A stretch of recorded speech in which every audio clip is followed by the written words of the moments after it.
नहीं थे ना, इंसानियत है ना, मैं किधर ना बोल रहा हूँ। ये हमारा कुरान जो है ना डायरेक्ट अल्लाह की तरफ से ना मोहम्मद सल्लल्लाहु अलैहि वसल्लम ने लिखा है।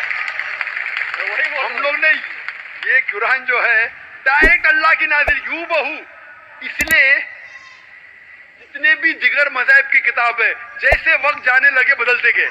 आप बिल्कुल सही कहते हैं। 300 किस्म की किताब है, बाइबल सैकड़ों किस्म, हमारे IRF में 200 किस्म की बाइबल है। आप किस में मानेंगे? कुरान आप लो, कोई भी कुरान लो, इंडिया में, अमेरिका में, यूके में, हिंदुस्तान में, पुणे में, हूबहू वही है। एक लफ्ज की बात दूर रही, आ की मात्रा, ई की मात्रा, जबर जेर, वो भी फर्क नहीं है, फत्ता दम्मा कसरा में भी फर्क नहीं है।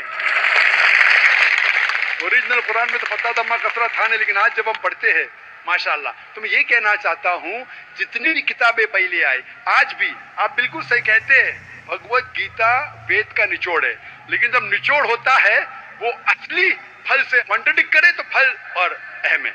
मैं बिल्कुल मानता हूँ, स्वामी प्रभुपदा मानते हैं कि भगवत गीता क्या है, वेद का निचोड़ है। और वो कहते हैं, मैं भी पढ़ चुका, आपकी Bhagavad Gita as it is पढ़ चुका, उसमें ही लिखा, उसका ही ट्रांसलेशन था।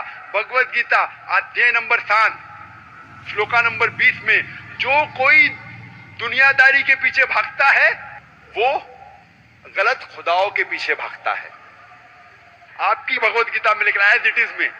और उसका अगर प्रीफेस पढ़ेंगे उसमें लिखा है कि ये जो वेद है वो गाय है, वो से गाय है। और कृष्ण क्या है? दूध निकालने वाला इंसान। और दूध क्या है? भगवत गीता है। सही कह रहा हूं कि नहीं? प्रीफेस में लिखे है। कौन कहता है? आपके स्वामी प्रभुपदा। मुझे उसका ट्रांसलेशन पसंद है। अक्सर हमारे वहां भी माशाअल्लाह 50 से ज्यादा भगवत गीता है। मैं लेकिन स्वामी प्रभुपदा की गीता को पसंद करता हूं, अच्छी गीता है, इसीलिए मैं प्रीफेस कह रहा हूं। लेकिन उसमें भी लिखा हुआ है, उसके अंदर भी वो निचोड़े वेद का निचोड़ है। लेकिन निचोड़ मतलब नहीं कि असल फल को गाय को छोड़ देंगे। गाय चले जाएंगी तो दूध क्या करेंगे आप? गाय रहेंगी तो दूध मिलते रहेगा ना। दूध को लेंगे, गाय को मार देंगे, दूध आपका खत्म हो जाएगा। भाई गाय को जिंदा रखो, रोज दूध लो, बराबर के नहीं? दूसरे बच्चे पैदा करेंगे गाय, लेकिन तो गाय को मत छोड़िए। इससे हमें पता लगता है, उसमें लिखा हुआ है, आपके वेद में लिखा हुआ है कि और एक पैगंबर आने वाला है। आपकी भगवत गीता में लिखा है चैप्टर नंबर 4 में वर्ष नंबर 7 से 8 में, यदा यदा धर्मस्य, यानी युग युग में जब भी परेशानी आएंगी इस धरती पे तो मैं एक रूप हासिल करूंगा, अवतार। अवतार की सही मानी आपको मिलेगा वेद से।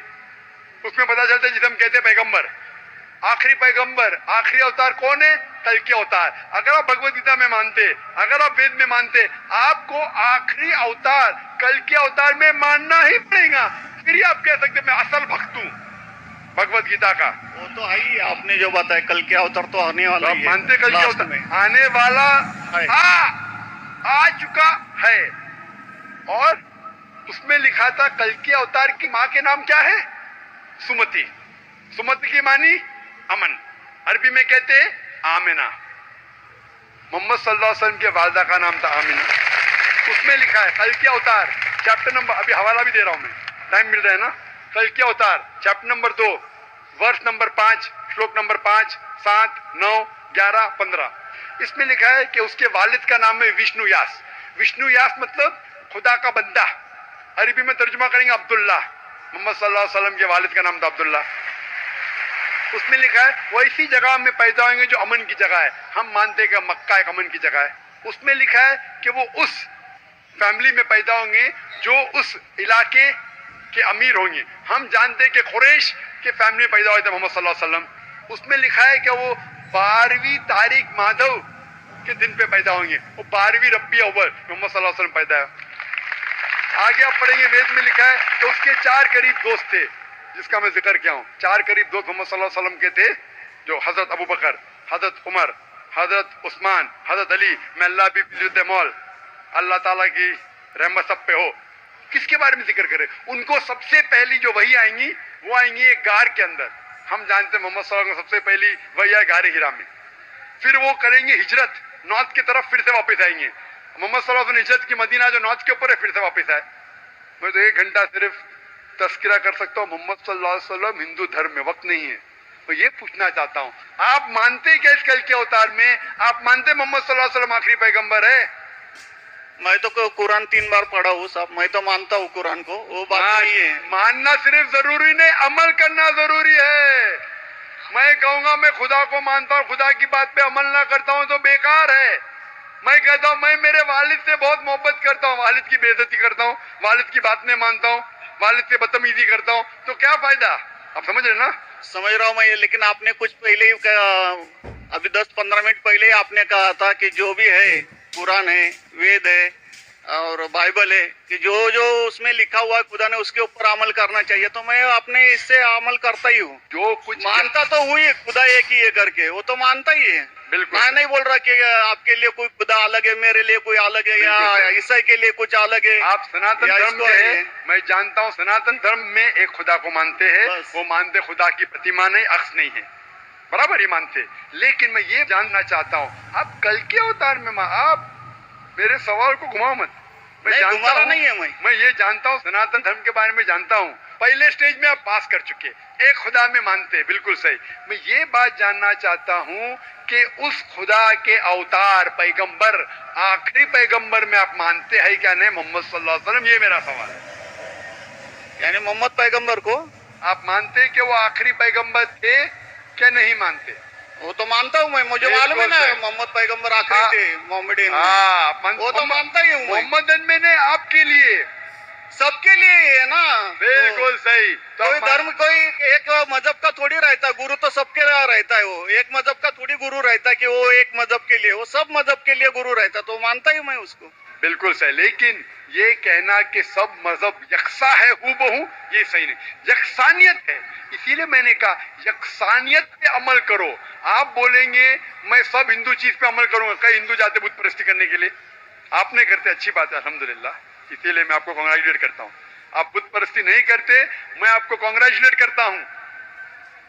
मैं कांग्रेचुलेट करता हूँ क्योंकि सनातन धर्म बुत परस्ती नहीं करता है, अल्हम्दुलिल्लाह सुम्मा अल्हम्दुलिल्लाह। आप आधे इम्तिहान में सफलता पा गए।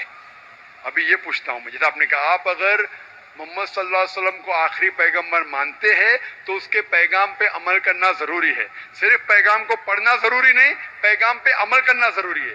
अगर मैं कहता हूँ मानता हूँ लेकिन अमल नहीं करता तो कोई फायदा नहीं। तो ये होता है कि अपने मन से खुदा की बात, जो आखिरी पैगाम है कुरान शरीफ और आखिरी पैगंबर मोहम्मद सल्लल्लाहु अलैहि वसल्लम में मानना जरूरी है, फिर ही आप सही तरीके से मजहब को पहचान सकेंगे।